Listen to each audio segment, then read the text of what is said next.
Ano nga ba ang bagay na to na nakunan sa ibabaw ng mga ulap? Mga kaibigan, sa isang flight ng Air France noong December 27, 2024 na nakatakdang pumunta sa Berlin mula sa Paris, isa sa mga pasahero ang kumuha ng misteryosong video na to na nagpapakita ng isang bagay na hugis tao sa ibabaw ng mga ulap.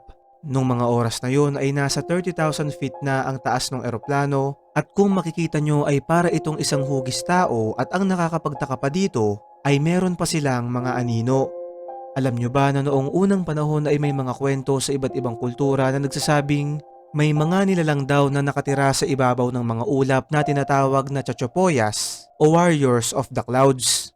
Ayon naman sa ilan, ito raw ay edited lamang at maaari din naman na ito ay isa lang cloud formation na nagmumukha lang isang tao sa ating isip dahil sa tinatawag na pareidolia o yung pangyayari kung saan nakakabuo tayo ng imahe sa isang bagay, halimbawa na lang isang mukha sa ulap, kalsada o pagkain.